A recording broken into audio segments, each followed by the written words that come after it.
One of the key levels and key ways that the brain interprets it is in an area of the brain called the posterior insula, also very deep in the brain and pretty difficult to reach. But essentially, that part of the brain is responsible for setting your pain sensitivity threshold. So one person's pain sensitivity is higher than another's, and I'm sure everybody has experienced it. It can be seen with heat sensitivity, cold sensitivity, and pain sensitivity and other areas like that. But curiously for women, across different hormonal profiles, so across the menstrual cycle, but also around menopause, around pregnancy, our pain sensitivity changes, and it changes in that specific area in the posterior insula. And one of the patterns we see is that right before your period, you're hit with a double whammy. On the one hand, you're having your uterine lining about to shed, so there's a physical tearing process about to happen. But on the other hand, your pain sensitivity actually increases. You're more sensitive to pain during your period than during other periods of time, which feels a bit counterintuitive. And essentially, it's just supposed to help your body prepare for it.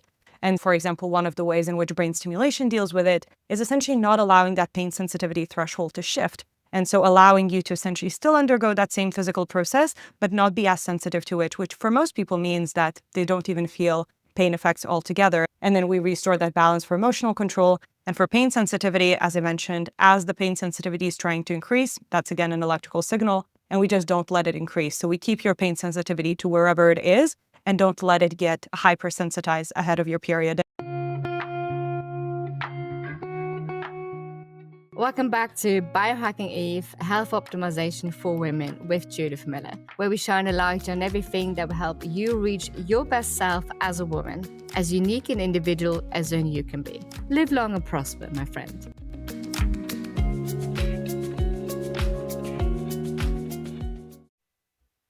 Hello and welcome back, everyone. Today we have Dr. Emile Radyte on the show. Hi, Emily. Hi, great to be here. So Emily is a Harvard and Oxford trained neuroscientist focused on how the brain shapes menstrual mood and pain. She's previously led Harvard's emergency medical services with a team of, we're going to talk devices a lot, but we'll stick with the services for now. So you've had a team of 90 people under you, and you've also co-founded Lithuania's largest neuroscience NGO, the Integrative Neuroscience Association, with a 40-person team. You've also been named on the Forbes 30 Under 30 list, and you're currently co-founder and CEO of Sunfire Neuroscience, which is applying a brain-first approach to menstrual wellness. So today we're going to talk about how period mood and pain are governed by brain circuits, not just hormones, and how time-targeted, non-invasive brain stimulation can actually nudge those circuits for relief and steadier mood. Fantastic. Let's start with, what do you mean by brain-first approach to menstrual health? And how is that different from the usual story of it's just your hormones? Yeah, I think if we trace back, most women know about their menstrual cycles from their lived experiences. And in fact, for a very long time, people thought of their menstrual cycles as just their period. So the day they get a bleed, they think that's their period. And over the last, I'd say 20, 30 years, there has been a little bit more education, public awareness, as well as obviously a lot of advocacy and more media attention to this that has moved the needle to educating women of the fact that their hormones change throughout the menstrual cycle. So the day that is relevant to your menstruation isn't actually only the day that you bleed, but also every single day has a specific pattern of hormonal function throughout it. And I think now there's this association of these patterns that are relevant throughout your lifetime and that they can change throughout your lifetime in different phases of your life, but still with a hormone first approach. So now we're talking about that hormone difference, but only in the last, I would say, 3 to 4 years, which is a little bit shorter than I have been in the industry, people have finally realized that actually the control center for every single hormone is in the brain. And so unless you're talking about the brain in anything hormone related, you are missing part of the story and part of the loop. And so even though step one is understanding that your day one of the cycle is your bleeding, your period, and the menstrual cycle is all of that pattern, as well as how it might change through perimenopause, postpartum, or other adjustments to your cycle, like hormonal contraception, or say egg freezing, or IVF treatments, or whatever it may be, it is always controlled by brain-based circuits. And so we want to take a brain-first approach to educating women about what those patterns are and how to be in charge of them as well. The brain is probably the most complex organ that we've got. There's various different areas, and I believe various different areas are actually involved in both pain and mood. Can you tell us which circuits we're actually targeting, what they're responsible for, etc.? Yeah, high level, when we're talking about targeting pain and mood circuits, they're very distributed in the brain.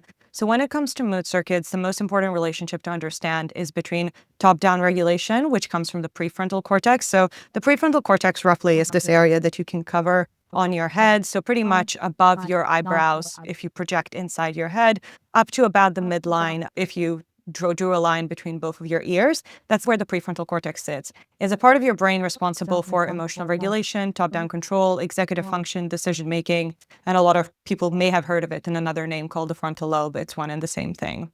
And most importantly, it controls the limbic system, which is a part much deeper in the brain that we actually share with a lot of other animals that is responsible for emotional control. And in our day-to-day life, the way that the brain functions is actually in the balance between the two. So essentially your limbic system, which contains areas that you might have heard of, such as amygdala, responsible for fear response, hippocampus, responsible for memory, and other parts like that, they are responsible for you responding to things very quickly and reacting to them very quickly and knowing how you feel about them. But then your prefrontal cortex helps you interpret those signals. So as an example, if let's say you're afraid of public speaking, it's because every time you stand in front of a lot of people, your amygdala goes, scary thing, lots of people staring at me, I should run. And then your prefrontal cortex tells you that these humans aren't about to eat you and it's actually a safe space. And then it's supposed to calm you down. And it's actually that regulation between the two. And when it comes to emotional regulation, and actually a lot of my doctoral work was in the field of depression, so major depressive disorder, one of the things that happens is a dysregulation in the balance between two hemispheres at the prefrontal cortex level. So specifically, the left hemisphere in the prefrontal cortex becomes underactive, or what we call hypoactive. And then the right hemisphere becomes hyperactive. As a result, while normally the right and left hemisphere of the prefrontal cortex are supposed to communicate evenly in order to control that limbic system and that immediate emotional response, they become out of balance, and so they can no longer regulate those emotions top down. And so they can't help you interpret whatever feelings you're feeling. In the case of depression, it means you're feeling sad, but then that sadness is unexplained. And so that gets exacerbated up until the point where you do develop symptoms of depression. It's very similar in generalized anxiety disorder, where you get a little bit of fear, but then your prefrontal cortex doesn't help you interpret that fear. And then suddenly that fear builds out into this anxiety that isn't linked to anything specific. You're just anxious and fearful. And one of the things that we see across menstrual cycles is that in that week leading up to your period, in response to the hormone progesterone, which lifts up in the luteal phase, so following ovulation, usually in the days 14 to 28 of an average menstrual cycle, essentially we see that same pattern of dysregulation in the prefrontal cortex. And as a result, women struggle, especially during that time, to have top-down regulation of their emotions. And so even though when you hear of PMS or premenstrual syndrome, you think of so many different symptoms, say low mood, anxiety, but also mood swings or anger irritability issues, a neuroscientist listening to all that hears that there's some emotional regulation issue, and that comes down to the fact the prefrontal cortex isn't communicating effectively enough to control that limbic system response. So a lot of the mood disorders exist somewhere in that range. And obviously people might experience different overlaps of those functions, but that's a high level of how it works. And it also overlaps with a lot of other conditions, especially in women, such as things like ADHD and autism and a wide range of neurodiversity that is only now being discovered in women altogether. And so, for example, in a lot of our technological work, those are the specific patterns we work with, and happy to dive into that deeper. And then when it comes to pain, to touch on a different mechanism in a different part of the brain, is that a lot of people feel like pain is localized. So for example, I hit my leg hurts, I hit my arm hurts. Those are clear levels of pain, but increasing numbers of society live with what we call chronic pain or distilled pain, where you are in pain, but you can't necessarily say where exactly it is. At a neuroscientific or neurological level, we consider a lot of the pain to be based on pain perception in the brain. It doesn't mean it doesn't exist locally in that specific muscle or region of the body where it's coming from, but the signal is processed and the severity of pain is interpreted in the brain. The brain is the tool that interprets the severity of the pain. And one of the key levels and key ways that the brain interprets it is in an area of the brain called the posterior insula, also very deep in the brain and pretty difficult to reach. But essentially that part of the brain is responsible for setting your pain sensitivity threshold. So one person's pain sensitivity is higher than another's, and I'm sure everybody has experienced it. It can be seen with heat sensitivity, cold sensitivity, and pain sensitivity and other areas like that. But curiously for women, across different hormonal profiles, so across the menstrual cycle, but also around menopause, around pregnancy, our pain sensitivity changes, and it changes in that specific area in the posterior insula. And one of the patterns we see is that right before your period, you're hit with a double whammy. On the one hand, you're having your uterine lining about to shed, so there's a physical tearing process about to happen. But on the other hand, your pain sensitivity actually increases. You're more sensitive to pain during your period than during other periods of time, which feels a bit counterintuitive. And essentially, it's just supposed to help your body prepare for it. And for example, one of the ways in which brain stimulation deals with it is essentially not allowing that pain sensitivity threshold to shift. And so allowing you to essentially still undergo that same physical process, but not be as sensitive to it, which for most people means that they don't even feel pain effects altogether. And that also explains why all women menstruate the same way in terms of getting the endometrial lining shedding, but some may be experiencing excruciating pain and others none at all. Even though, again, biologically the process is the same, the brain perception is different. So we can engage those networks indirectly as well. It's an interesting point because you mentioned your work was in depression. What is the difference? And also, what are the clinical definitions of PMS versus PMDD? Great questions. PMS stands for premenstrual syndrome, and PMDD stands for premenstrual dysphoric disorder. PMDD is an official condition included in the ICD-11, so the latest iteration of the clinician's kind of diagnostic criteria as well. And it is considered a form of depressive disorder. So for those in the audience who might not be aware, essentially it's a condition that impacts women about 2 weeks leading up to their period on average, though there's slightly different profiles as well. And it's characteristic with symptoms of very similar to major depressive disorder, low mood, anxiety, irritability. Notably, there is a very high risk of suicidal ideation in particular in this population as well. And then all of those symptoms characteristically resolve with the beginning of the period or just a day after. So it's this thing that lasts for 2 weeks, then seems to go away, and then returns again, which is obviously not the case with depression that is ongoing. And then the other difference also from depression is that it does have a little bit more traits around impulsivity. A lot of people with depression do not have impulsivity, but a lot of women experiencing PMDD might have these additional symptoms that we don't see in the classic MDD or major depressive disorder type.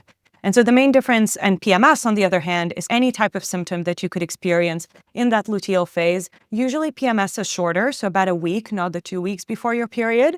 And it can have those same ranges of symptoms as PMDD, but it's usually considered on a less severe level, less consistently maybe appearing, and often has slightly more physical symptoms looped into it as well. Symptoms like bloating, acne as well, whereas PMDD is specifically a mood-related disorder that can be diagnosed. And most importantly, PMDD, because it's now being recognized, though still a lot of clinicians don't know about it, can be treated with some options. Usually they're just adapted options from major depressive disorder treatments, but PMS generally doesn't really have medical grade solutions because historically it wasn't considered very serious. But again, for many women, it does take about a quarter of their lives. Do we have statistics of how many women or what percentage of women either have PMS and or PMDD? We do, and they're incredibly unsatisfying, as are many things in the space. So the estimate is that about 30 to 90% of women experience PMS symptoms, some form of PMS symptom. The way I like to think about it is that about 9 in 10 women will have experienced at least one PMS symptom reliably throughout their lives. Many of them might not connect it necessarily to their periods, but again, a very common PMS symptom is brain fog, and I think most women would recognize, at least retrospectively, that's what it was linked to. But as I was mentioning, the history of tracking menstrual cycles and getting them acknowledged is still very new, but that's that wide range. PMDD is seen as less common in society. It's estimated at 3 to 8%. More recent estimates put it up to around 10 to 12%, given the fact that it has only been included in ICD-11 very recently. So it actually couldn't have been diagnosed. It was more diagnosed in a more rogue way by more progressive psychiatrists in particular. But it's more common than you think. Unsurprisingly, actually. Let's have a look at what it is that you're developing. So traditionally, people would have used painkillers, they would have used heat therapy, they would have used all sorts of things. What is it that you're working on? We've talked about the brain a lot. Tell us more about brain stimulation, how that works. Sure. So brain stimulation, to give people a little bit of a run through of how that developed. So the brain communicates in two main ways, the chemical and the electrical way. People know about the chemical way a lot. So those are things like neurotransmitters that everybody now has popularized, things like dopamine, serotonin. They're the chemical way that the brain communicates, but equally, the brain can only work if it's wired electrically as well. So those are things that you know as neuronal networks, neuronal patterns, and things like that. So for many years, when it came to treatment of brain disorders, from depression and anxiety to now, let's say, PMDD, we only focus on the chemical system. So let's say calling them serotonin depleting disorders and then adding serotonin through SSRIs or dopamine or whatever neurotransmitter might be. But what the problem with all of those treatments is that receptors for neurotransmitters are distributed across the brain. You pretty much can't find a lot of the bits of the brain that wouldn't have a dopamine receptor or a serotonin receptor, which means when you take a medication, which traditionally are taking through the mouth orally, and it gets broken down, it floods the entire brain. So you actually very rarely can have specialized effects. And in fact, if you look at the side effects of most psychiatric medications, which obviously are trying to target the brain, but all of their side effects actually impact the rest of your body. And those are the reasons why people discontinue the treatments. It's because they do this kind of flood all approach and hope for the best. And so over the last 30, 40 years, brain stimulation has really come up as a way to be more targeted when it comes to the brain.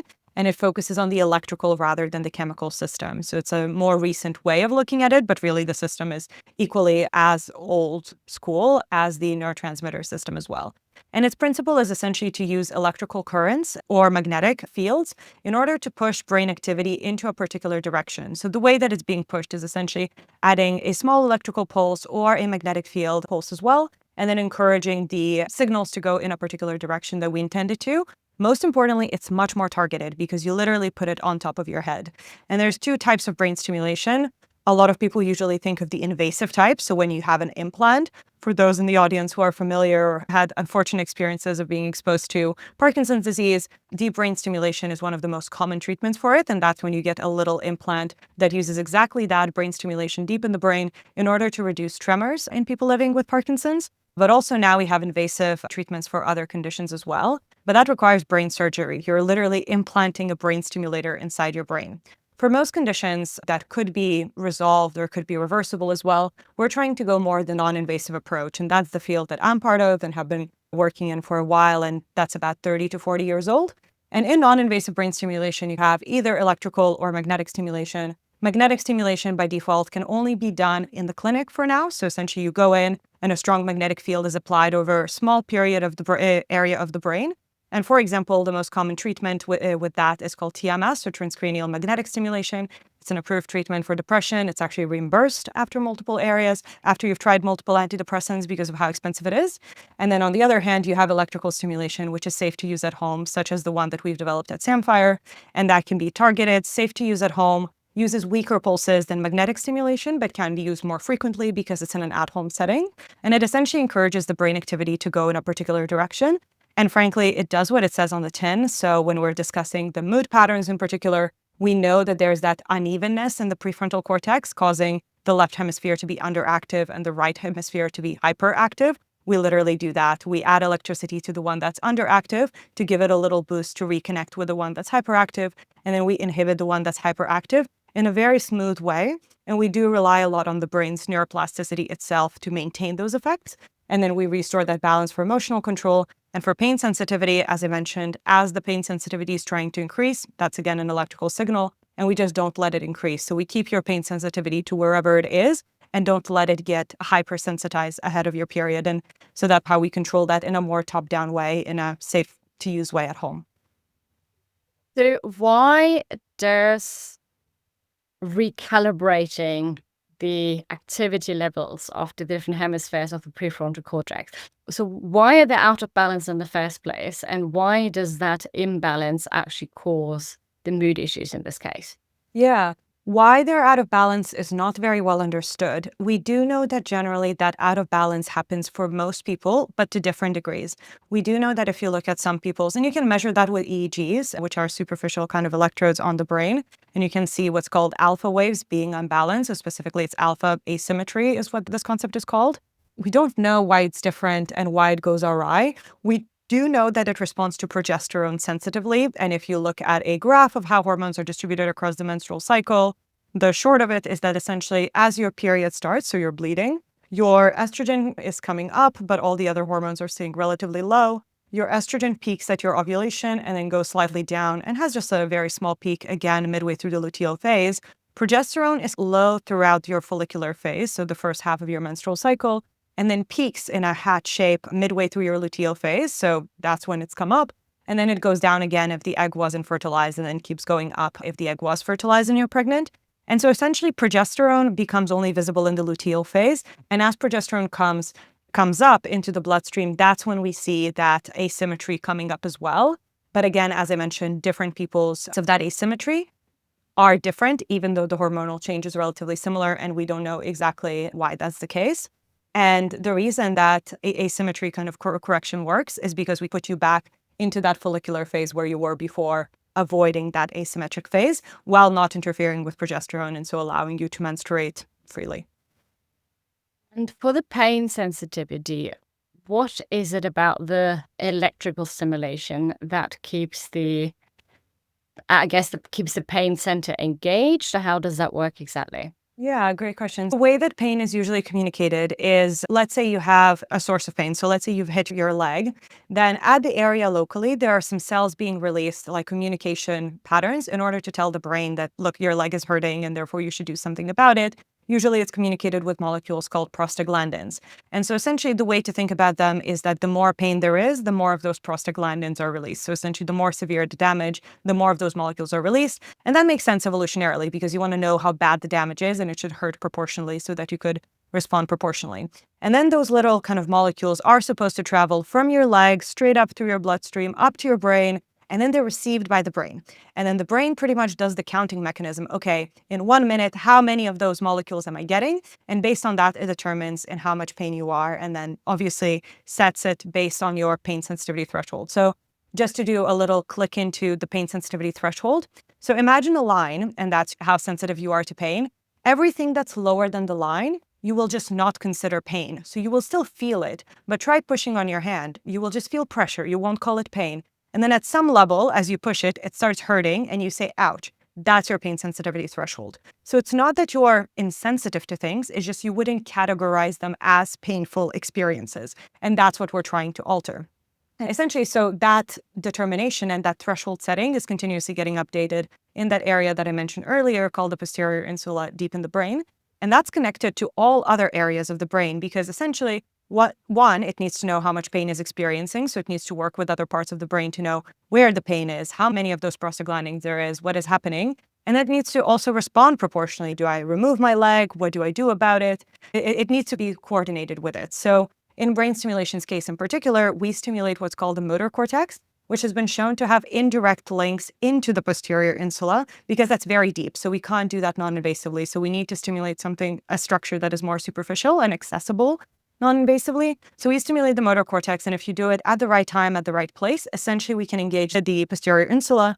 And the reason we can engage it is it's because during that time leading up to your period, or in some women with, let's say, chronic pelvic pain and endometriosis, their posterior insula is actively looking for inputs. It's looking for change because it's undergoing this hormonal transition. And so we engage it at the right time and the right place and tell it to calm down and relax and bring the threshold down again. So inhibiting it back again. And so when those signals, let's say in the case of periods, come in being like, okay, your uterine lining is shedding and it's counting all of those prostaglandins, we just make it perceive as pressure or maybe some other physiological aspect. You just wouldn't call it painful. And so oftentimes when people have their first time with brain stimulation, they're a little bit surprised because one, you're very conscious. It's not like an antidepressant or an anxiolytic that takes over your brain function. You're still the one in charge. We're just changing those little perception bits. But they're like, it's not like the period wasn't there. The period was happening. I was feeling it, just wasn't painful. Yeah, and I think it's difficult to describe until you've felt it as well. Removing the individual pain threshold, etc. Exactly. That's measured on what's called the VAS scale, which is 0 to 10. And that's something very subjective, isn't it? So how do you deal with that in the clinical setting? Great question. So one learning for me, diving deeper into this pain space, is that every single painkiller that's on the market, including opiate devices, are actually approved on the VAS, so the visual analog scale, which is essentially smiley faces from very sad, angry face to very happy face, visual. And then there's NRS, the numerical rating scale, which is exactly what you said, the 0 to 10 of like, on a scale from 1 to 10, how much pain are you in and whether that can increase. And I was shocked to find out that that's still the golden standard of the way for any pain intervention to be approved. So any pain relief is approved on that 1 to 10 scale. In our clinical trials, we obviously love to go a step further. So we do those classic scales just so we can be comparable to other types of pain relief. But we also do the PPT, or the pain pressure threshold test, which does exactly what it says on the tin. So essentially what you do is you have this device that you push against different areas of your body. Most commonly, it's actually the stomach. And so essentially you push it and then the person needs to click at the point where it changes from pressure to pain. So exactly that bit of you're always feeling it, but when would you start categorizing it as pain? So what you'll notice about all of those measures is that even though the pain pressure threshold pretends to be a little bit more objective, it's still about the individual definition of where that pain sits. And I think that's the underlying problem with any type of pain research is that it is subjective. As someone that has spent most of my career looking at people's brains and validating people that depression is a real condition, it does exist in your body just because it's invisible. Like a lot of invisible disabilities doesn't mean it's not there. I think that it's actually the most powerful thing that we can do about pain is to recognize that it's fully subjective and yet it's fully valid all the same. And it's interesting because the one that you just mentioned, is actually just measuring the threshold. It's just saying pain or no pain at what level, but it doesn't actually say, okay, this is painful versus this is really painful. So interesting issues on There are the ways of measurement. doing that as well, but they will always be subjective again, because depending on your threshold, something that is very painful for someone will only be very painful for someone else. This is not something you could measure by electrical signals in the brain at all? So you can measure changes in essentially, like a lot of it is proxied by what are called beta waves in specific parts of the brain, but they're usually more like binary measures. So are you in pain or not? Because essentially the brain has patterns of working under different conditions. And the best example for that would be stress. Like you have your brain at ease and your brain under stress. Similarly, the brain kind of has the brain version not in pain and the version in pain. And when you're in pain, you would think that, oh, there's this region that measures actively how much pain you are. But actually, the whole brain needs to reset because is it pain that is useful? Is it useless? Should I run? It's also the fight or flight response. Like it gets so muddy that measuring any individual activity very clearly in the brain gets very confusing to distill, at least in our current state of affairs with signal processing. I'm sure we'll get there. I'd like to come back to the hormone basis brain circuit aspect, basically. So we're saying this is not hormone replacement, and we're actually saying this is short-lived. We're wiring the brain. We are, but we're not. Tell us more about that. Yeah, so the concept of neuroplasticity is essentially the brain's ability to change. And the brain changes most actively, obviously, in the developing child. And a lot of people will have heard of, oh, quote, the brain stops developing at the age of 25. That is not true. The brain continues changing throughout life. And there are very major events that can reroute it. The most commonly known are things like trauma, like traumatic episodes can really reroute the brain in an unfortunate way.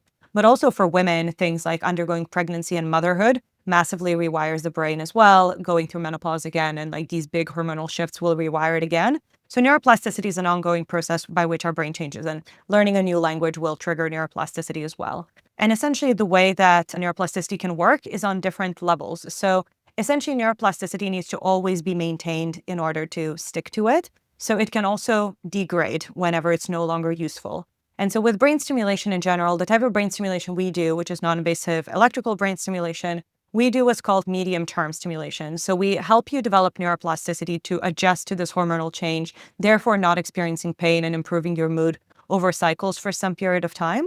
But then as you stop using it, usually within a month to 2 months, your symptoms will come back and usually will go back to baseline. There are some women where, especially with lower symptoms, where actually, 3 to 6 months of using our devices actually allow them to build up those networks themselves so that when their period comes again, they no longer have that hormonal sensitivity and their brain has learned how to adjust to it without support because, again, the support is relatively light. But for most people who have those like asymmetricity changes or the pain threshold changes be very massive, they do usually need a little bit of an extra boost in an ongoing way. But yeah, if you were to do it very intensively over long periods of time, that effect would be proportional. It would just never stick.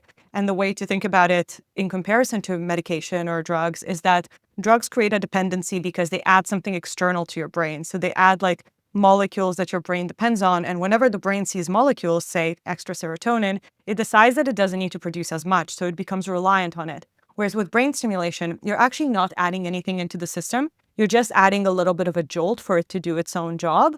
And so you're like one of those annoying teachers that kind of pushes you to do your best, but doesn't tell you what the answer is. And that's why it mechanistically can't be addictive and can't be long-term as well. And obviously it comes with pros and cons. For something like periods and women's health, we think it's a huge pro because nothing is permanent in the life of a woman.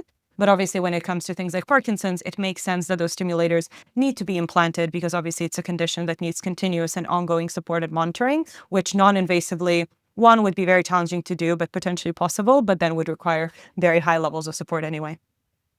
That would also be a condition that actually deteriorates, which ideally, as you said, we do have changes, but it's not necessarily deterioration. Exactly. Tell us more about what you're building. So you're building two different devices. Yeah, exactly. So at the moment, we have two devices and a system that controls them available on the market. So our main device is called Nettle. It's a medical grade device available across Europe and the UK. It is approved for the treatment of pain and mood symptoms associated with periods, everything we were talking about. The most common use case for it is actually people living with severe PMS, so mood symptoms associated with their periods. PMDD and endometriosis are very common user groups that we see. And it's mostly because their symptoms obviously interfere with their life the most, but we cover all ranges of symptoms as well. And the way you use the device is controlled by an app. That's our Samphire app. And it personalizes based on your age, your experience, your hormonal profile. So whether you are on contraceptives or were on contraceptives, whatever your goals are, we can adjust accordingly and give you a protocol. For most people, usually the device used will mean 5 to 10 days leading up to your period. You'll put on the device for 20 minutes a day. During those 20 minutes, you just have this beautiful headband on your head and you can do whatever you want. We do offer targeted meditation, breath work, as well as education around these issues so that you could understand what exactly is happening. But you can also write your emails, do yoga, whatever floats your boat. And then our other device, Lutia, uses the same technology and is available outside of Europe and the UK. It is a wellness-focused device that kind of focuses on helping you balance out that prefrontal cortex activity at any point of time related to that hormonal change that would trigger that asymmetry. So in there, we see a lot more kind of use cases around these hormonal shifts that get triggered a little bit unexpectedly. So perimenopause is very common, where kind of your cycles start shifting a little bit and you start experiencing things like brain fog and those same mood symptoms, but at unusual times. Also very commonly around people who are trying to conceive. So oftentimes either taking extra hormones, which might make them extra sensitive to those mood changes, or just stopping to use hormonal contraception that was hiding a lot of those symptoms. And so trying to manage that in a hormone-free and drug-free way. And then, yeah, obviously egg freezing would be another case study as well. And both of those devices are controlled through the Samphire ecosystem. And I think most importantly is we have this patented algorithm by which we adapt it to your cycle, not only to recommend the best protocol for you, but also as you improve, we actually look at your symptom tracking and are able to change the way your protocol and pattern changes. Because one of the things we're very cognizant of is that your cycle will change throughout your life. And even though we're talking about the menstrual cycle, women always live with so many cycles. We always have the circadian cycle and at least the menstrual cycle. Then with perimenopause, we probably have all three. If you've recently had kids in the last 2 years, you probably also have the postpartum cycle. There's a lot going on all the time and everyone's individual journey is different. So we're trying to adapt to that. And you can actually use the app even without using the devices to just understand what your pattern is, understand whether the symptoms you're experiencing are cyclical, and then whether or not you need support. Because I think front and foremost for me as an educator and a neuroscientist in the space is bringing that brain first approach. The moment women understand that everything is controlled in the brain, I think so many things click. And then your approaches and the way you manage it is up to you. But I do think that empowerment is really important to just know who is in charge here. And that is unfortunately the brain, even if the culprit is the hormone. And are all of these cycles, so we said menstrual cycles, we said postpartum, menopause, etc., are all of these actually going through the same brain pathways that we discussed earlier? Not exactly. All of those will have some sensitivity to estrogen or progesterone, which are the main hormones governing those changes, but those changes are a little bit different. One, they're different between themselves, but they're also different across women. It's also, for example, your menopausal journey and what happens in the brain will depend on whether or not you've had kids and how many kids you've had. So those are like a lot of the variations as well as family history. But high level, what we do know is that there is that alpha prefrontal asymmetricity at the neural network level does seem to happen in all of them. And the way we know that's the case, before we had the science that validated and proved it, is because of those symptom profiles. Because it's not like everybody experiences one symptom very consistently. It's specifically the fact that it shows that dysregulation of emotional control in all of those phases. And we just think that's primarily linked to progesterone sensitivity, but it has been shown to be linked to more the estrogen changes as well. So at the electrical level, they're very similar. If you try to resolve them at the hormonal level, it would be much more complex and much more case dependent. So we've mentioned quite a few things, including endometriosis. Obviously, PCOS is something that's very common as well. Is that something that would respond as well? Yeah, PCOS is an interesting one because it's where obviously brain-related signals mean a change in hormones. So in PMDD and endometriosis, women with these conditions often will have normal hormones. So they would always be pushed to go to an endocrinologist, get tested, and then realize that, great, my hormones are fine. I still feel these symptoms. PCOS, usually there is an actual hormone culprit that explains some of those symptoms, but they might still experience it. And when it comes to our devices, yes, as long as you have PCOS and mood and pain related symptoms, there's no reason the devices wouldn't work for you. In fact, we have lots of users with that. It's just that every case of PCOS is quite different. So it's easier to be like, a lot of people with endometriosis will use it for pain symptoms, PMDD for mood symptoms, PCOS. The profiles are very varied. But yeah, as long as you experience a symptom, we would personalize it based on that. And we do ask you to tell us that you have PCOS so we could adjust accordingly, especially because women with PCOS have quite irregular periods. So we need to take that into account. But we can certainly adjust accordingly. That's actually another question for people with irregular periods. It could be coming off a pill, it could be postpartum, it could be PCOS. Stress, life. Yeah, apart from that, how do you actually know when you are in your luteal phase? Because unless you actually feel your ovulation, with I guess most people don't necessarily do, or not all the time at least, how do you know where you are?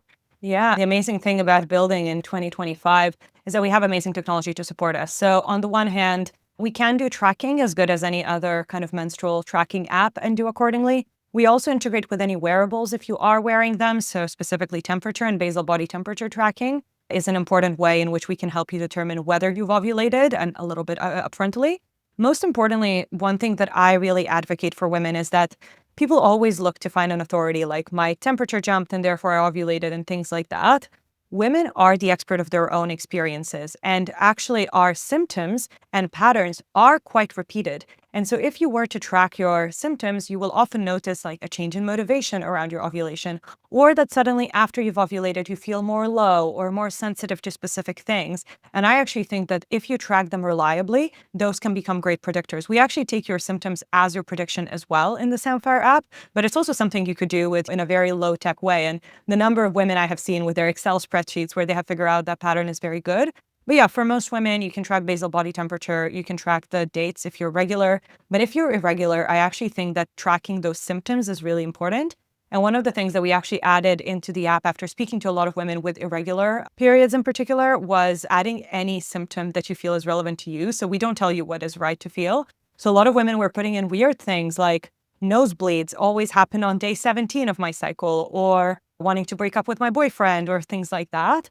And they're very particular to you, but they are repeating. And so you need to put in. So whatever feels legitimate to you or feels worth tracking, I feel is worthwhile. And then we can trace it back. But to your point also, there is a proportion of population of women, we believe 20 to 30%, who can physically feel their ovulation. And it's called Mittelschmerz, or like middle pain from German, and it's actually an international word. But yeah, and we do notice quite a few women experience that as well. And with PMDD, obviously, we know that once you ovulate, your symptoms start. So women with PMDD are hyper aware usually of when their ovulation is.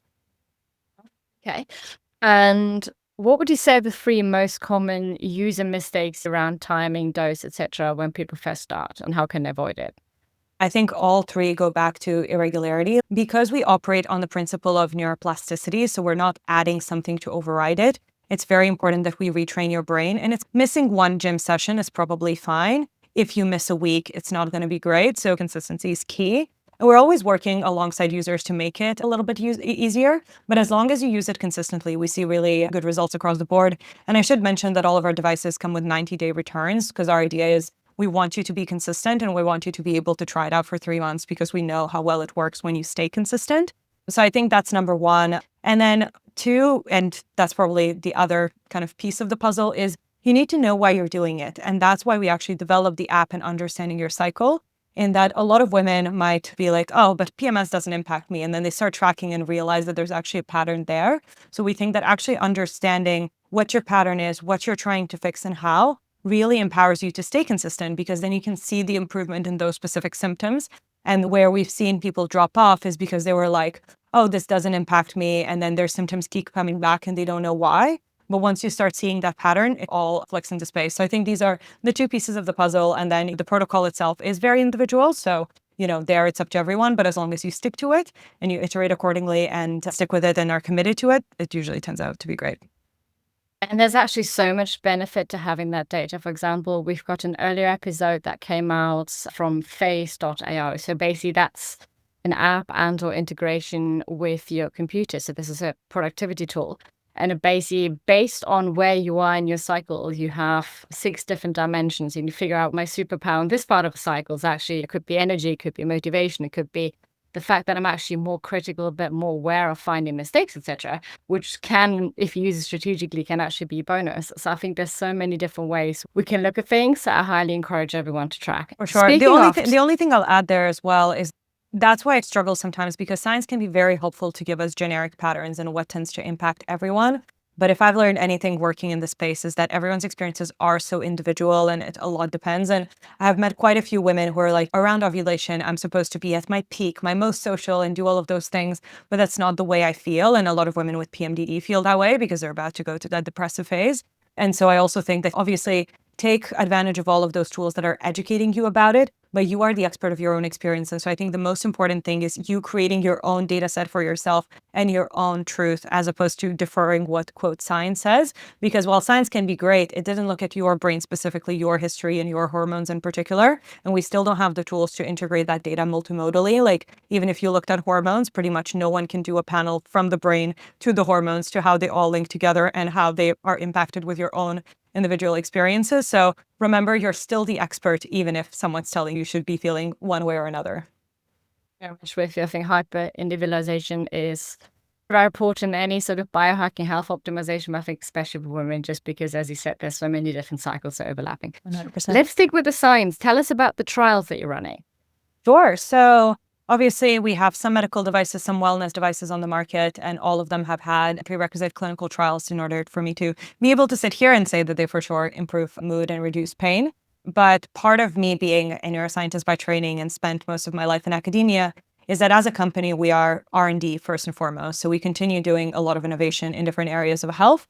Most of our research topics emerge from what people tell us. If there are listeners who have been using our devices or are considering using them, do let us know as well, because we always listen to that. For example, in the first year since we launched Nettle, which is our medical device for PMS and menstrual pain, we had a lot of people report improvements in migraines. So we actually are just starting a study now in migraines, trying to understand how people with chronic migraines actually respond to Nettle and those devices and try to find a good recommendation protocol for them. So that's one of the studies that we're running. It's more exploratory to add on, but again, came from user feedback.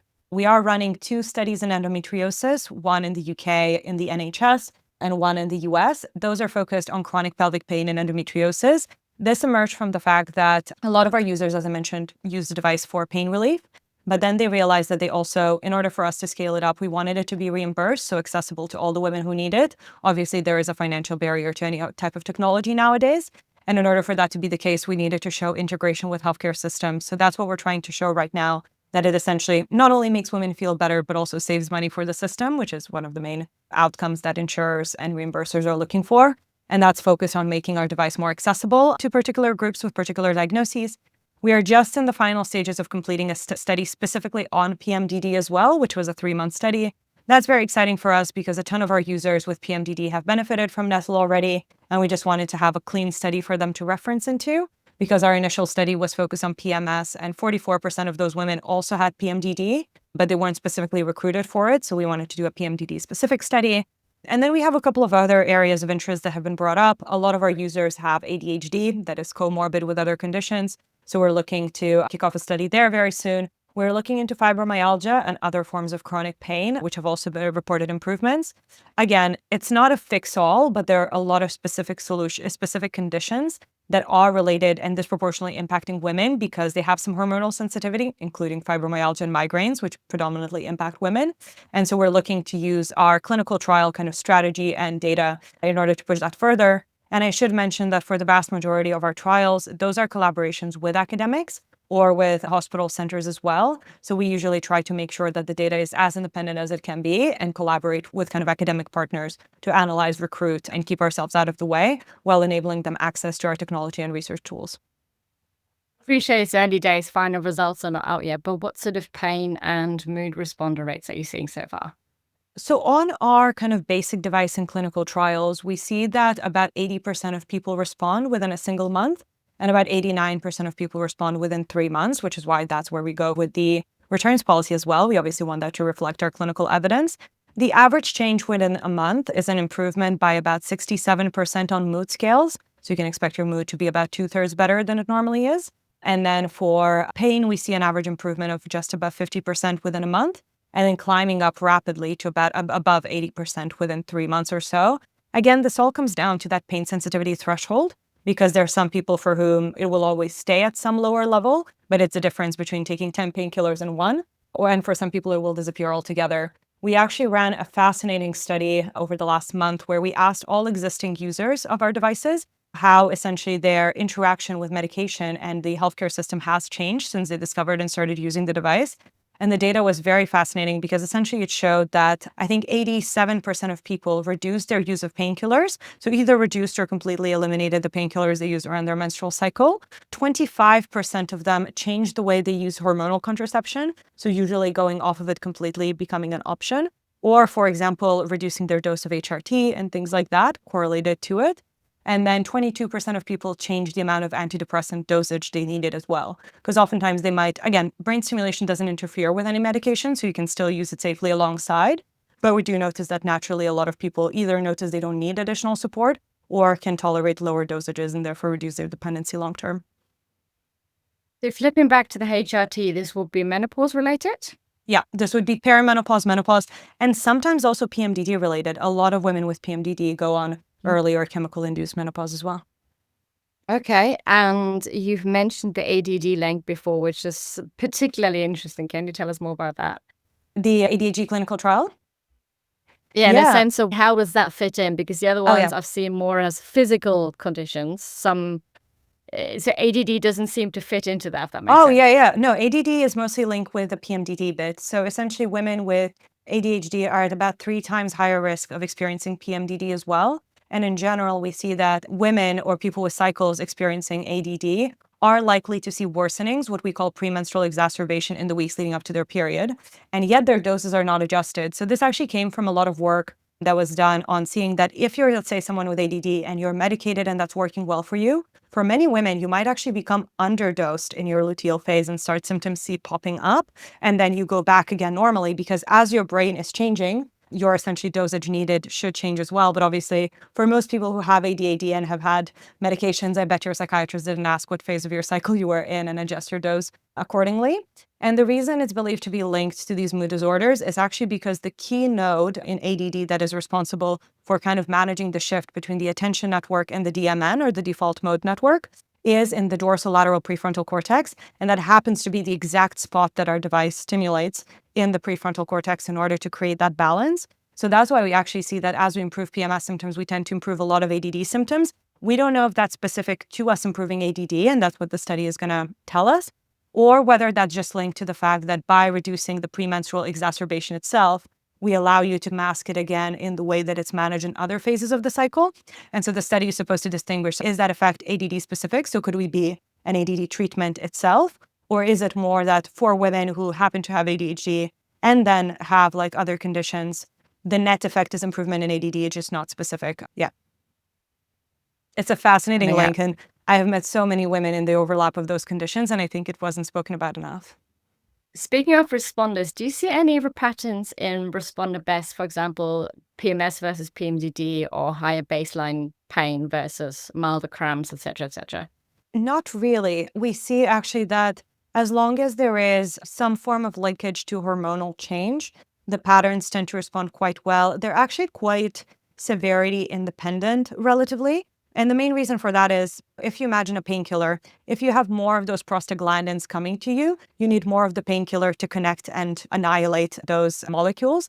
But if you're changing the threshold, it doesn't matter if there's 5 molecules under the threshold or 15, because the threshold shifted. So we actually saw that people with very severe endometriosis-related pain saw as good of a response as people with very mild pain, because as long as their threshold responds, then that effect is more generic. The one group that I probably wouldn't really recommend necessarily to is we do see a lot of people with complex conditions, and complex overlaps are fine, such as ADHD and PMDD. Endometriosis and EDS is another, for example, very common condition, and like things across the board. But there are some people where they might be experiencing a lot of other conditions as well. And so for those people, we notice that even if the device helps improve their mood, if they still have a lot of those other physiological constraints, then oftentimes the change is just ultimately potentially not worth it, just because it's like fixing one problem when they have 50. That's obviously unfortunate, and those are usually more complex cases, not in terms of severity, but in terms of the combination of things that one might have. But a lot of people find that you will need composite treatment anyway. So then you can manage some symptoms with drugs, some symptoms with brain stimulation, some symptoms with something else. So I think it's all a bit of an individual cases. And we always speak to people individually about their needs as well on our support channel as well. And whenever we can give perspectives or speak to their doctors and provide them just context about the technology as well and how they want to integrate that in the treatment profile, we're very happy to do that. Fantastic.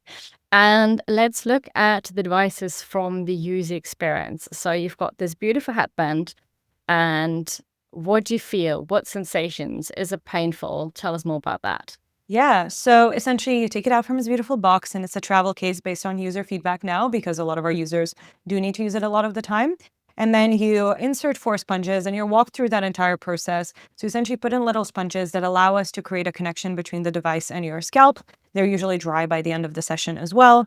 Then you put the device on. It looks just like a beautiful headband and it connects to your app via Bluetooth. So it's usually a very smooth experience there. Then you go through what's called a tingle test. So essentially, we make sure that there's enough of the connection between your scalp and your device. Usually, during that time, people don't really feel anything. And then the session starts. And during the session, about 50% of people are going to feel about a tingling or itching sensation, is how people describe it. If anyone's ever experienced brain stimulation, all of them feel similar, but it's like this feeling of having your nails a little bit into your head, a little bit prickly can be. And that's for about 50% of people. 50% of people will feel nothing. And in fact, for those who feel nothing, we always are like, hey, your stimulation is ongoing. Everything's okay, just because then they get worried that nothing is going on. But yeah, so 50-50 in terms of those initial feelings. Whatever you feel usually goes away within 5 minutes. So within 5 minutes, you usually get adjusted to it. And by the way, all of the sensations you're feeling and the reason why a lot of people don't feel them are dependent on skin sensitivity. So it's not your brain responding. In fact, the brain has no pain receptors whatsoever, so it can't feel anything. But it's essentially just how sensitive your skin is. And sometimes we notice that you're likely to be more sensitive if you have drier skin, or let's say as the weather turns and it's like darker and drier, your scalp might just be a little bit more sensitive. But yeah, other than that, there's just inter-individual variability in skin sensitivity. And within 5 minutes, all of those sensations are gone and you just move on with your life. If for some people you still feel them ongoing, you can push it down and then it feels quite comfy. At the end of 20 sessions, the headband vibrates and turns itself off.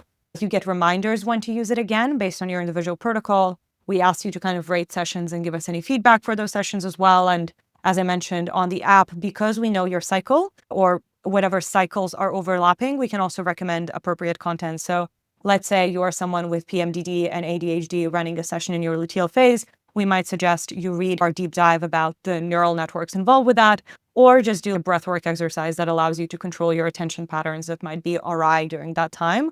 And you can pick and choose your adventure or just watch TV, whatever brings you joy. Are there any contraindications? Yes. So at the moment, you shouldn't be using the devices, and in fact, no brain stimulation whatsoever for people under the age of 18 and women who are actively pregnant.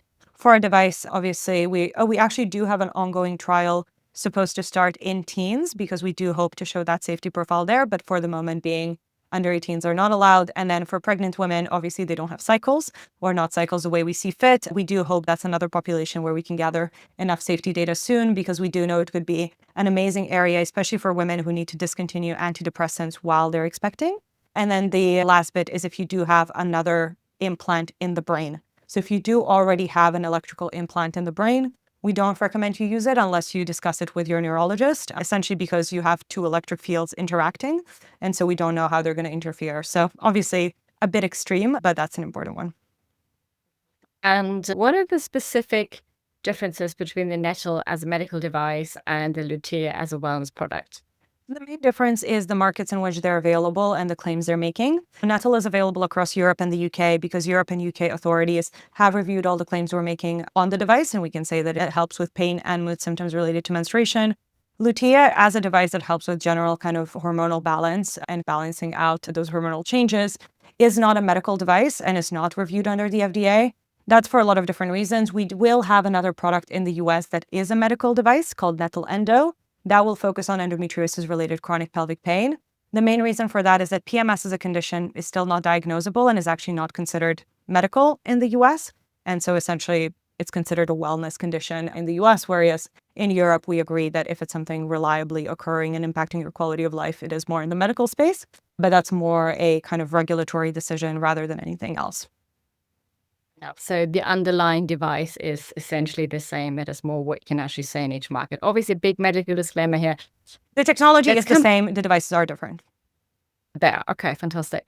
So we've got listeners with hormonal contraception or with IUDs, either hormonally or non-hormonally. How does that work? And also you've got other medications, for example, we've mentioned the SSRI a lot. What are all these different interactions? Yeah, great question. So brain stimulation itself will not interact with the hormones or any other medications that you're on. That being said, hormonal medications in particular will impact with the way your cycle presents and your symptom profile might shift. The way that we deal with it is on a case-by-case basis. So, for example, if you have an IUD, some people will still get regular cycles, some people will have no cycle at all, and some people will have these weird suppressed cycles where they get a period every weird amount of time. So we take that into consideration as we design the solutions, the protocol for them. For most people with hormonal contraception, that will mean that they're on this loop where we make sure that they get enough brain stimulation to feel in balance and have that emotional regulation throughout. But also, we can't exactly tell when their period is coming up. So it might just mean that instead of feeling the effects within a month, it might take 3 months until you see that effect because we can't time it to the right time, right place, as well as we would if you had a perfectly regular cycle. We knew exactly when your period is happening and things like that.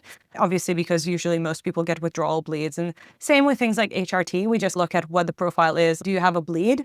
Just because bleeding is a very good indication that your estrogen and progesterone are low, so it's a good baseline quote, but we can work off of other data. And that's where the symptom tracking really comes in because most of our users who are on IUDs or on hormonal contraception, they will mostly come to us for mood management symptoms as well, because usually they don't have periods that are severe enough or regular enough to cause regular management. And so then we try to understand, and a lot of this is automated, but we also give personalized advice if needed. Essentially, what are your mood-related symptoms? How frequently do they occur? And a lot of people notice these like weird patterns where you might have mood symptoms twice within one cycle because the cycle is this like suppressed form of hormonal interactions as well. But yeah, other than that, it's just about adjusting and finding the right frequency for you. But hormone responses are also so different. So we just make sure we customize it. Someone who wanted to get this device through the reimbursement pathway, so specifically UK, and I'm guessing Europe to some extent as well, at least in the future. How do you have a constructive conversation with your GP, gynecologist, psychiatrist without it being dismissed as a gadget? Oh, I think having that constructive conversation isn't hard because we're a certified medical device. So we are on medical device registrations. We can be prescribed. It's just the problem is that the government in most places won't pay for it. Some employers will already pay for devices like Nettle for it to be reimbursed. I think the bigger problem is actually getting the whole issue itself dismissed. Like, I think a lot of people notice that when they go to the doctor and complain about these issues is that the issue gets put away. But I think all of our work on running clinical trials, validation, and things like that has been that we're not perceived as a gadget. We're just perceived, to be honest, we're the only hormone-free option for these people, because other than that, you just go on IUDs and pills and maybe antidepressants and drugs and things like that. So we haven't actually seen that problem with the medical community. I think more of the problem is recognizing that this is serious, number one, and two, getting them educated. Because the problem is that all of the issues that we spoke about today, they're so interdisciplinary. And most people who become experts on them are actually the patients themselves. They usually know a lot of things better than their doctors, unfortunately, because it requires going to an endocrinologist potentially who tells you that your hormones are fine, going to a psychiatrist who says because you're a woman, it's a gynecologist issue, going to a gynecologist who says that because it's a brain issue, you should go to a psychiatrist. And all of these systems don't talk together. So I think the single biggest thing that I would recommend for people who are exploring or have these issues is if you do notice these devices and you're able to try them out yourself, is mentioning it to your doctor, because we now get a lot of clinicians reaching out to us with interest to learn more about the device because a patient mentioned it to them. And then we send them our data packs and then they actually read them, because we noticed that when we were just going and trying to educate them about it, they said that the patients don't have that as a problem.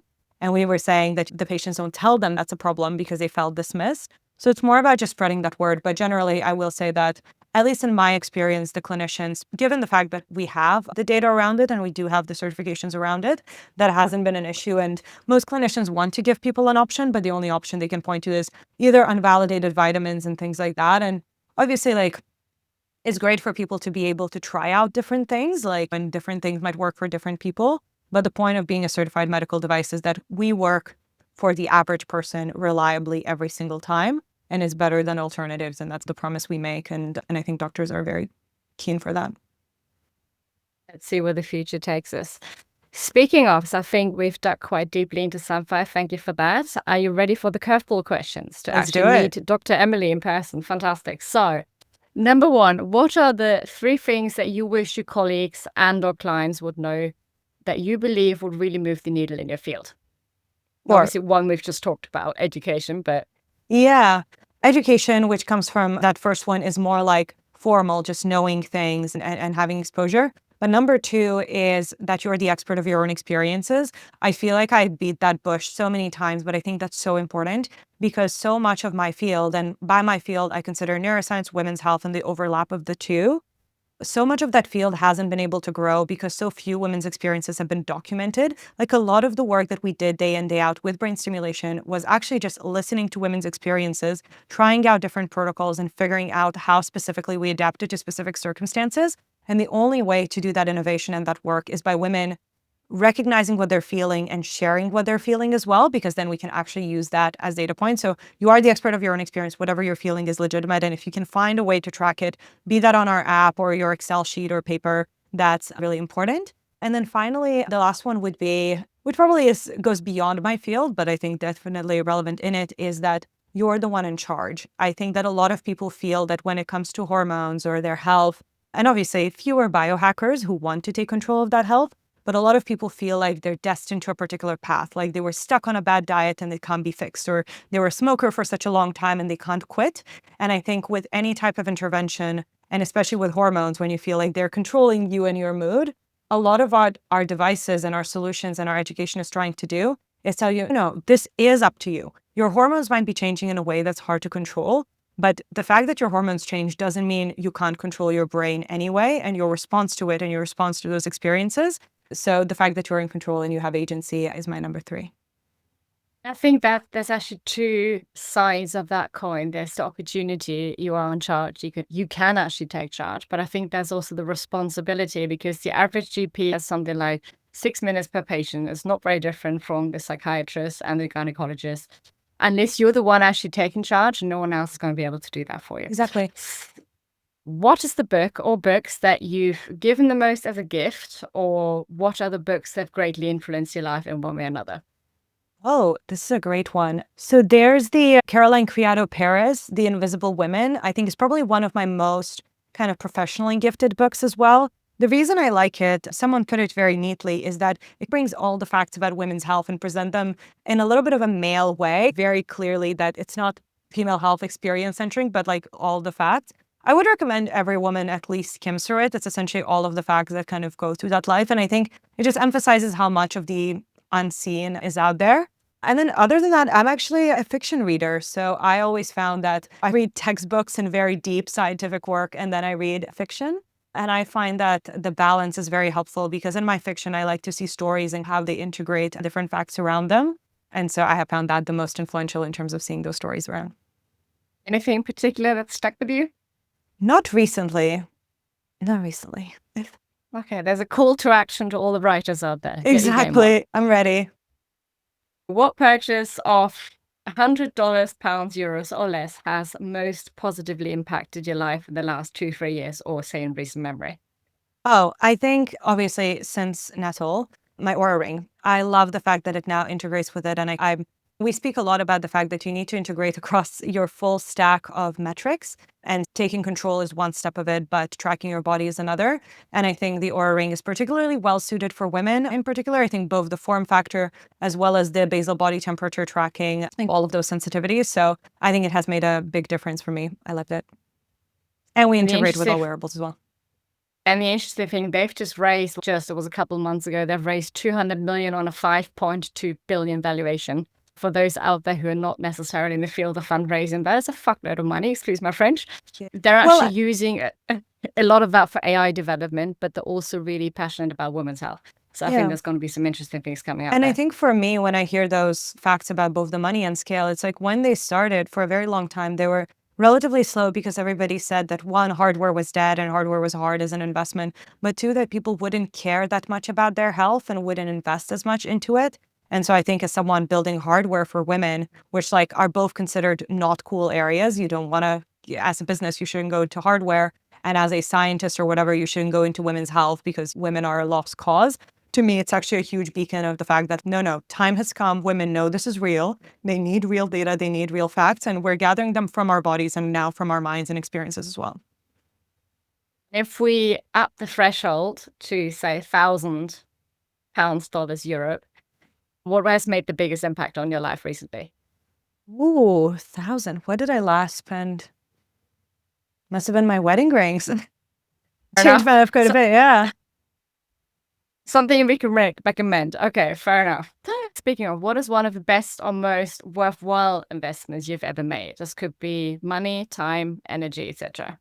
The work we do with Samfire every single day, I think, as someone who grew up in an academic framing around making sure that the work we do in neuroscientific labs gets translated, I think the job that I have, as well as all the time invested, all the effort, all the blood, sweat, and tears into it, those pay off every day, every time we hear like feedback from a user and kind of those impacts. And yeah, it's the most meaningful thing I have ever done and will continue to do as well. I think it's fascinating and I would highly advise people to find meaning wherever it is. I think seeing that coming back has been amazing.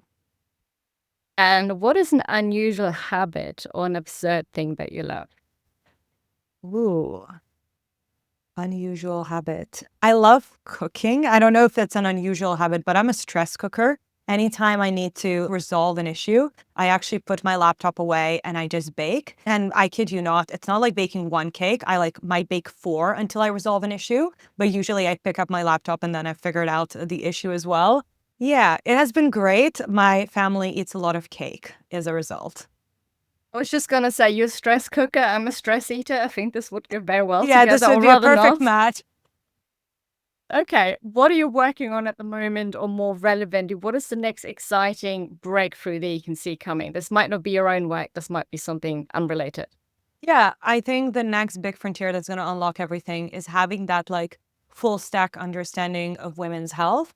And I don't necessarily mean that everybody needs to do like hormonal panels all the time or things like that, but it's understanding cause and effect in your everyday life. Because I think a lot of women feel like whatever factoid they get about their health is one piece in the puzzle, and then they need to find another one and another one. And by the time you found the last one, the first one has probably changed. And so I think once we have some way of doing 3 monthly or 6 monthly quick check-ins that just like look at the overall balance, but that goes from brain reactions to hormones to bodily composition to things like that, I think that will unlock not only so much scientific knowledge, which is a nerd's dream, but on the other hand, solutions for women, because the number of women I interact with every day who have figured out bits and bobs of piece of the puzzle, and then their circumstances change. They get pregnant, they go through menopause, something like that. Just very frustrating as an experience as a woman because you need to always educate yourself. And while educating yourself all the time is good, I do think making that easier and integrated will make a massive difference. And I do think that already, like I think Aura and Samfire are going one way. I think adding a couple more like biophysical composition measures would take that another step as well. So I'm very excited for that. And I think it's going to be feasible within the next 2 years. It's more a matter of, frankly, I think it's commercial feasibility. If we can do it commercially, we'd love to do it internally as well, because the tech is there. It's about putting the pieces together and having people who think in that way pull it all in one place. And I think it's very encouraging that the tech is already there in the sense that we've cracked I wouldn't say we've cracked the hard bit, but we've cracked the bit where our knowledge is limiting us as opposed to the way that we collaborate as a society, which is Yeah. something we And as can we figure out.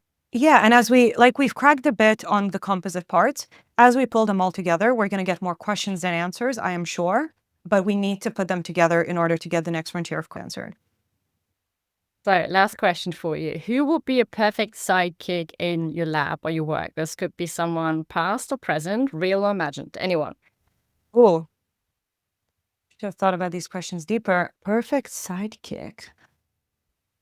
Honestly, like my current co-founder, he's the person I've worked with the best and know the best, but we also have very dense styles of working. So I'd probably pick him all over again because I'm always worried working with someone new. They could be an amazing person that I've heard amazing things about and that are so famous and things like that. But I think so many things come from synergy and being aligned and having complementary styles. And there's just a person I know. And he'll be the first person to pin the episode. Fantastic. Exactly. Brilliant. Emily, thanks very much for coming on. Thanks so much for your time and thanks for all your thoughtful questions.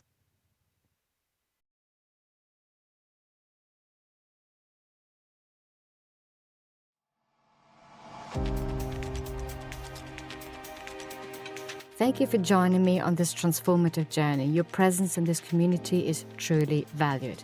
Now, you may not realize it, but your words hold immense power. They have the ability to reach others who may benefit greatly from the wisdom shared here. If you found value in what you heard, I kindly ask you to take a moment to subscribe to Biohacking Eve, leave a glowing review on your preferred podcast platform, and share Biohacking Eve with your friends and family. Your support helps spread the message of health optimization for women far and wide. Lastly, I want to express my gratitude to you for investing in yourself. By prioritizing your well-being, you serve as an inspiration to others. I'm eagerly looking forward to bringing you many more exciting episodes, and thank you for being a vital part of our community. Live long and prosper, my friends. The Biohacking Eve Health Optimization for Women podcast is for general informational purposes only and does not constitute the practice of medicine, nursing, or other professional healthcare services, including the giving of medical advice, and no doctor-patient relationship is formed. The use of information on this podcast or materials linked from this podcast is at the user's own risk. The content of this podcast is not intended to be substituted for professional medical advice, diagnosis, or treatment. Users should not disregard or delay obtaining medical advice for any medical condition they may have and should seek the assistance of the healthcare professionals for any such conditions. In addition, the information on this podcast does not constitute investment or financial advice.